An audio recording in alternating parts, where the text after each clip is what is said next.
Hello and welcome to Network. I'm Matiba, Sibanyoni. And I'm Lebogang Sejake. Since it is Women's Day today, sisters are taking over the show, seeing our regular anchor Siphumelele Zondi taking a backseat. In today's show, we find out about MTN's plans in two of its biggest markets, South Africa and Nigeria.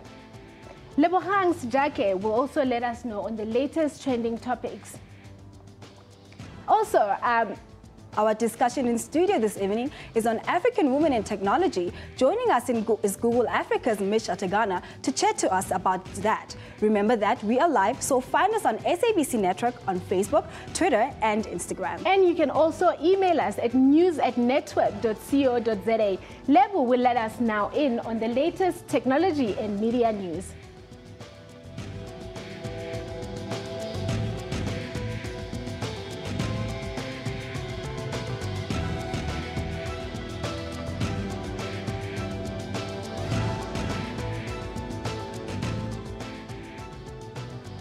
Investing over 683 million rand, South African mobile phone operator MTN recently joined a project run by Orange, a mobile network operator in France. The project aimed at increasing the length of fiber optic cables that Africa Coast to European companies use. The ACE cable aims to connect 23 countries either directly for coastal countries or through land links for landlocked countries. MTN's revenue is also not what it used to be in its biggest markets, South Africa and Nigeria. MTN says the Africa Coast to Europe, or ACE, undersea cable will now come all the way down to South Africa.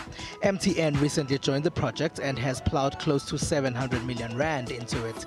The cable's movement starts in France. And the existing cable, I think, ends in Equatorial Guinea.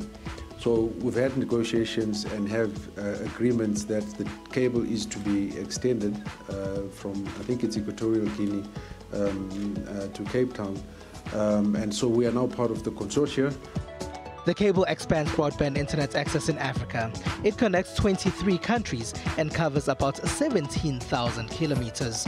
The Africa Coast to Europe will also give extra capacity to existing national networks in Africa, so there is better quality and faster internet access.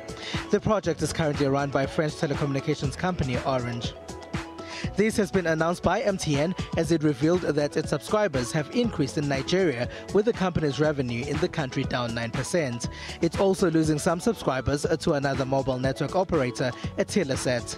Some analysts say this is because of a decline in voice calls in Nigeria and MTN's competitors that charge less. In South Africa, there was a profit drop of about 11%. The sale of MTN devices has also not been good. Much of this has been because of the recent worker strike in South Africa. We had logistics and warehouse challenges, and therefore we did not manage to get the devices into the retail environment. So the point that was made was that whilst the data subscribers went up by that percentage, we actually had expected that it should have been more, but it was not as high as we would have expected because of the, let's say, the lower than traded number of devices. MTN says those problems are being solved now, and the company is trying to catch up on the work that stalled. MTN Group subscriber base increased by 3.4% to 231 million in 22 countries. This week, we are profiling two incredible women. They are brains behind My Vodacom portal. Over the years, Vodacom has focused its attention on creating the best customer service. Online portals such as My Vodacom was born. These portals allow clients to interact and manage their accounts online without calling the call center. And people behind these portals are two extraordinary women, Veronica Mutlauzi and Cindy Sitole. Here are their stories.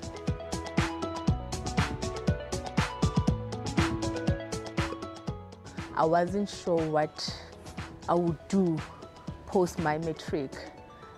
Through an influence of friends, we went to the then TNG, Telecom Northern Gauteng, and then information, there were a lot of queues. So So I went for the shortest queue, which was information technology. That's how I got into IT. I did very well my first year. I was a top student, so the love for technology then began. After I matriculated, I could not afford to go to varsity. So I had to take a gap year, and that's where depression came in, because my parents told me that we cannot afford to take you to school, that money is just not there. So 2010, I spent it at home trying to get funding and reapplying to varsity. So I applied to do IT. So I studied IT and I was specializing in computer programming.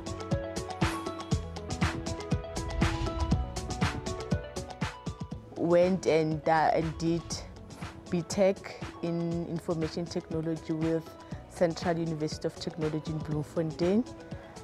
Then decided to continue with my master's in business information system.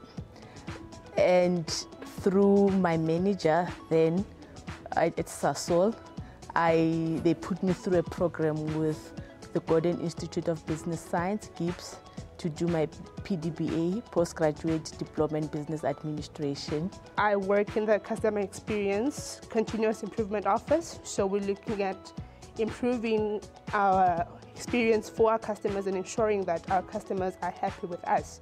So improving our processes internally and externally.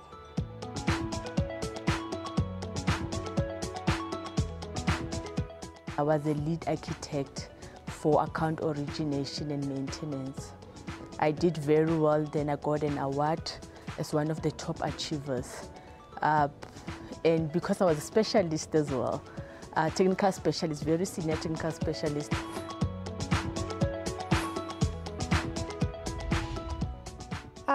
I have two uncles who did IT, so I could see how passionate they were about it, and them being passionate about what they did. It kind of had a positive influence in me that I wanted to do IT. And fortunately enough, when I started doing it, I started enjoying it. And that's why I'm in this field today. I'm doing something that I absolutely have always wanted to do and something that I love. Because it's a very competitive environment, you compete with your male counterparts. It's sometimes too much for women. So you have to be very, you need to have the ability to stand and make sure that you achieve what you want to achieve in terms of your career. Now let's take a look at what's been trending in the rest of the technology space this week. The tech world was abuzz this week with hundreds of gaming fans queuing up outside the 2015 Gamescom trade fair even before the doors were opened. It is so much fun. It is a feeling, the atmosphere, with all the people who share the same interests. It is incredible. Fun it was indeed, with fans dressed as their favorite fictional characters. The Computer Gaming Expo held in Cologne, Germany, opened its doors on August 6th and closes them today. Meanwhile, in Austria, researchers carried out experiments as part of a simulated mission to Mars. We are simulating everything as we would expect to see it on Mars. We can't reduce gravity and we can't reduce air pressure like on Mars, but we can simulate certain aspects. A trip to Mars presents vast technological challenges, and the Austrian Space Forum estimates that it will take another 20 to 30 years before astronauts can be sent on the voyage. Still in Europe, an English football club is aiming to be the world's first eco-soccer club, with an organic pitch, solar power, robotic lawnmower, and all-vegan menu among the green initiatives.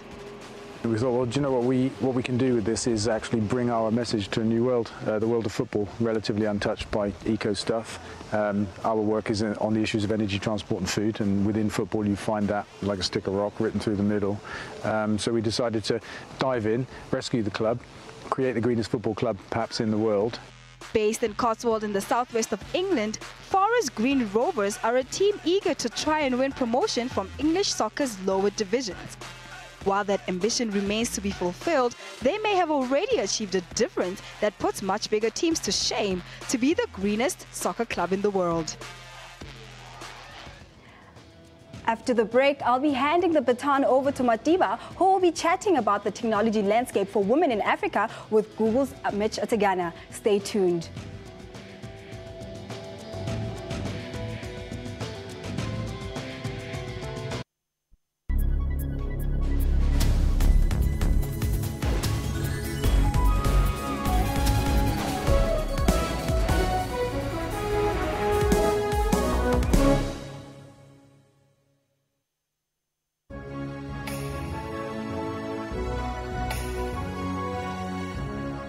Nelson Mandela, keeping a watch over a myriad of statues, from generals and presidents to literary figures and humanitarianists. More recently, those who fought for freedom. So there's no need to destroy. If at the end of the day, the statue has to be removed from where it is, it would be removed.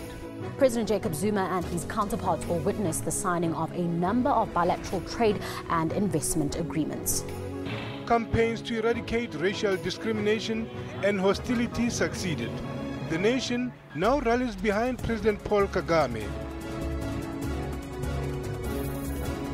Catch all news locally and internationally. Tune into SABC, your #1 news channel, news at 8 from Monday to Sunday.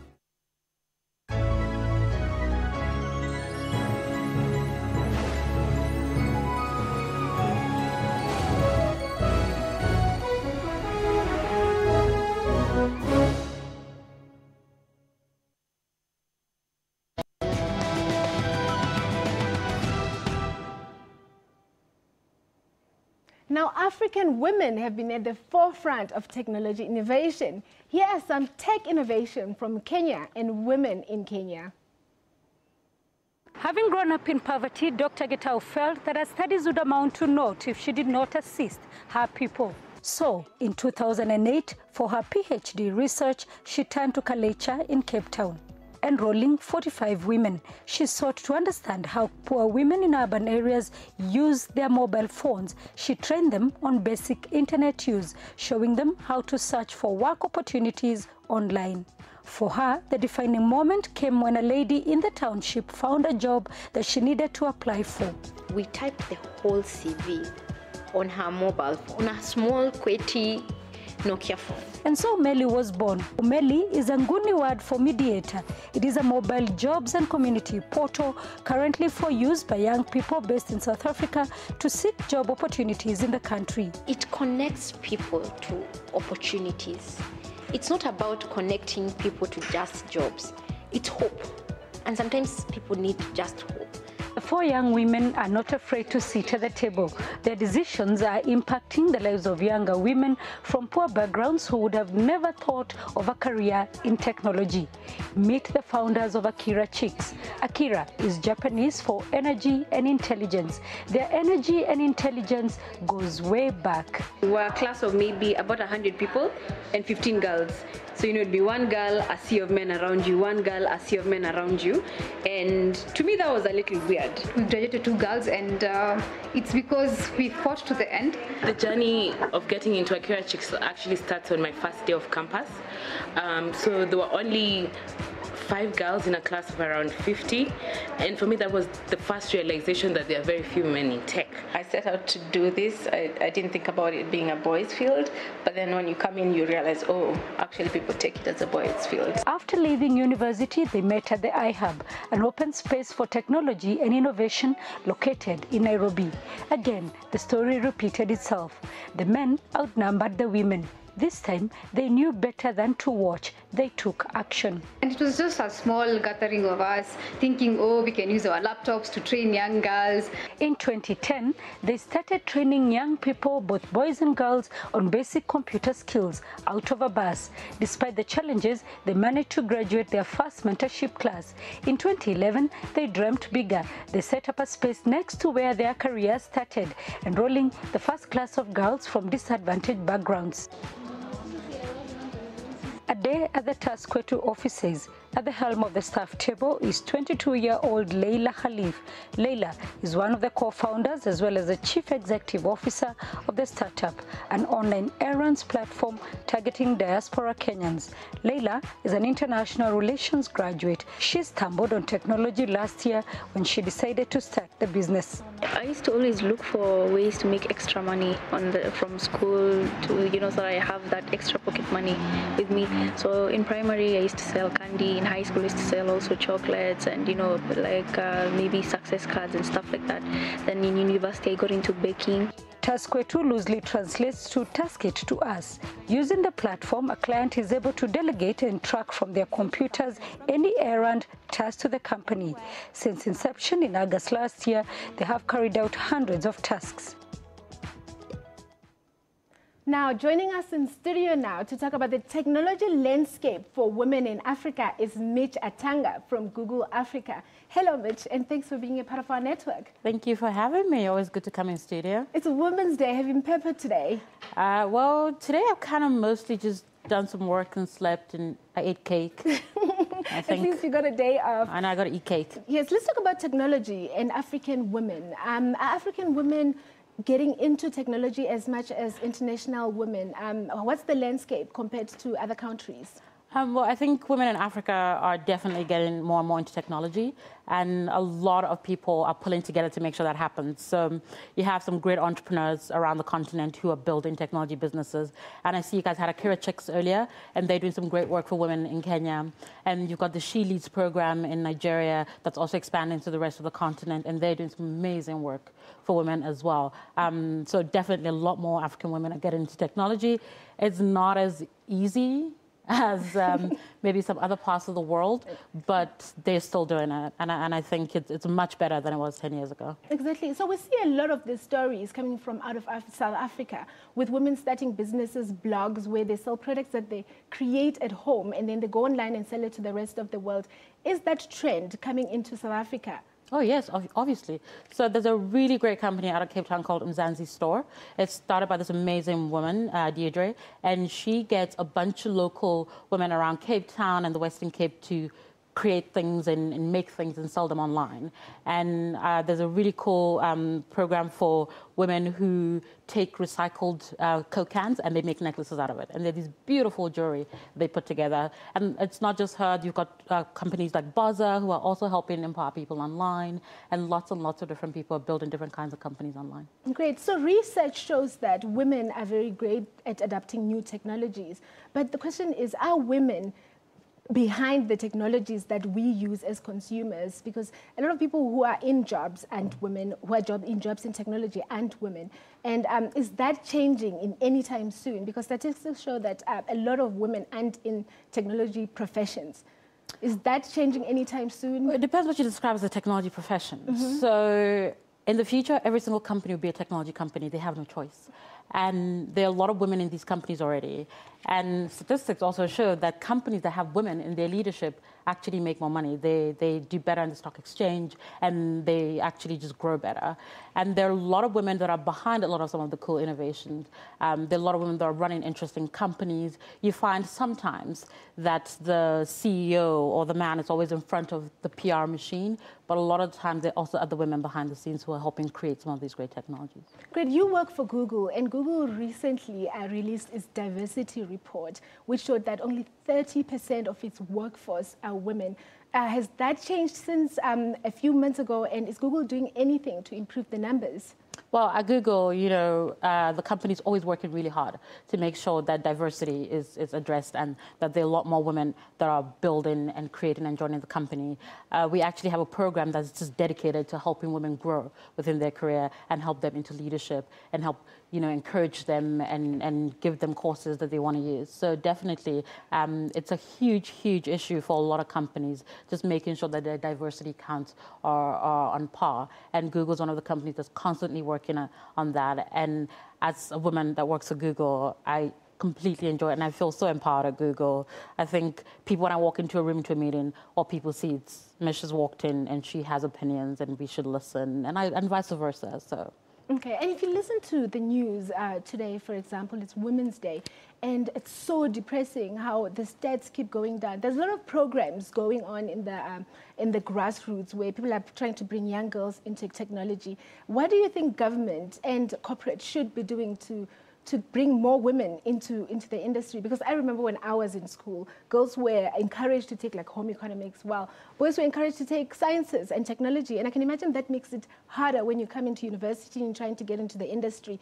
Is there anything that even parents could be doing to change this? Yeah, no, I think a lot of the time we put a lot of pressure on government and corporates to help change things. But I'm so happy you mentioned parents, because when you have kids, so parents usually buy boys Legos and girls Barbie dolls or whatever. And Lego is a very logic toy, because if you put it together and take it apart, you're learning to build things, and that's engineering skills already built in your mind. And young girls usually don't have that. And if parents can stop buying gender-based toys, that could help increase chances of more logical thinking for these harder subjects, as they say. There's also lots and lots of programs that help young girls get into the technology space. Although I do worry that so often we keep encouraging young girls to get into technology, we forget that there are also other really great jobs that women should be doing: medical doctors, engineers, and so forth. And governments and corporates should create a program that does allow these jobs or these programs to these young women to come into these jobs easier. Okay, thank you so much. Sadly, it was a very short interview, but soon, hopefully, you'll come and join us and we'll talk more about this. Thank you so much for being a part of our network. Thank you so much for having me. Pleasure. Now, as we celebrate Women's Month, we figured we should also celebrate the men who bring us good music. We caught up with Kwela Tebza and asked them what their favorite piece of technology is. Take a look.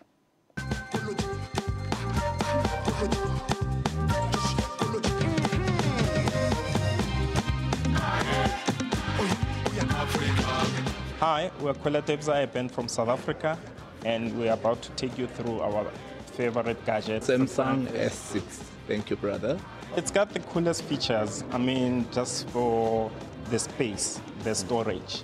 I'm more of a person who's always in studio, so I need a device that has storage. And with this, I can get up to 128 gigs of space. So that, for me, it's a coolest feature. It's like you're carrying a small kind of hard drive that you can take anywhere. So if I had a spaceship, I'd take information from my world to my spaceship with my cool S6. Well, I'm the selfie guy in the group, and I need my camera. And the camera obviously has a 5 megapixel in the front, which is over here.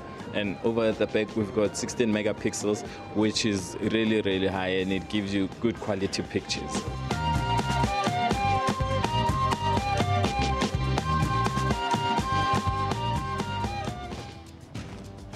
Now stay with us. We will take a look at, stay with us, and after the break, we'll take a look at the Huawei P8 after the break.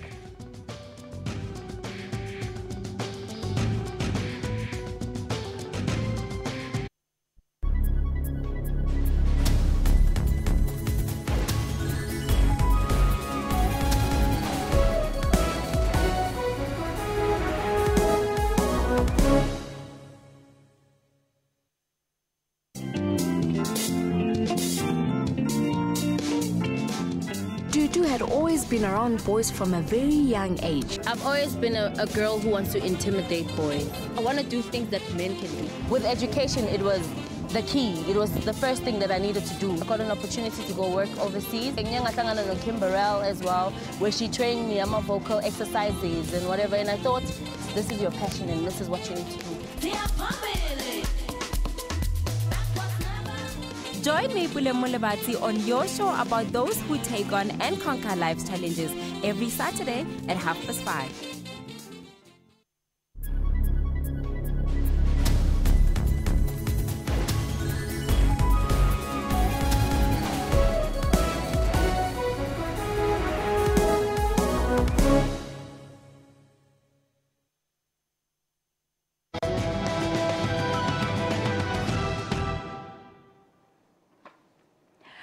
This week, network producer Boitumelo has been playing around with the new Huawei P8 smartphone. Here's what she thinks of it.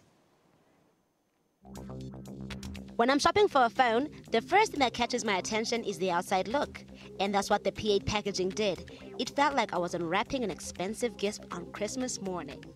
Oh boy, was I impressed. The exterior is a sleek mystic champagne color. The phone's volume and power buttons are on the side. During the launch of this phone, Huawei promised an improved camera, so that was the first thing I looked for.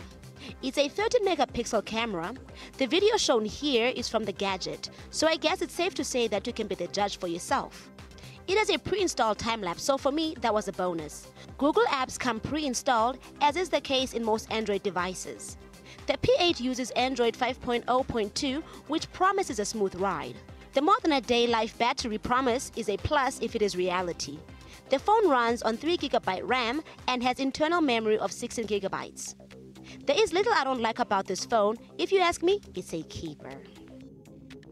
Now, it's always busy in the social media space. Here's what's been trending on social media. In South Africa, many have been sharing their thoughts about Women's Day. Many have been celebrating women on the day. Some have been sending condolences to R. Mashesha's family. The Big Nas member passed away on Saturday. In Kenya, there's been a hashtag questioning who audits the Auditor General. This comes after the Auditor General report that says only 26% of money spent and collected by the Kenyan government had been fully approved in an audit.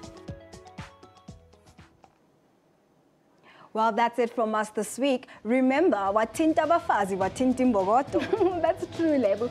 We leave you with Google Doodle video celebrating women. Happy Women's Day, and most importantly, remember the month isn't over. And bye-bye. Bye-bye from us.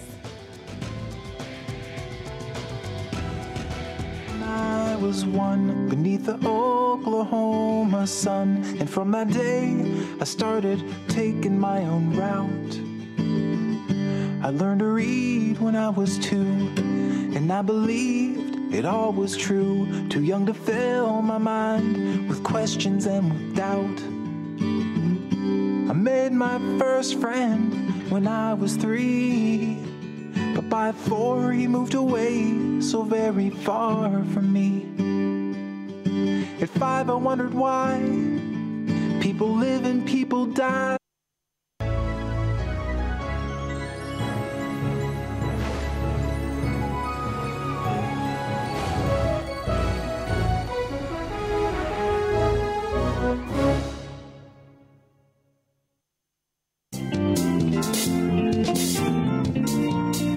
For the farmer, fire sometimes epitomizes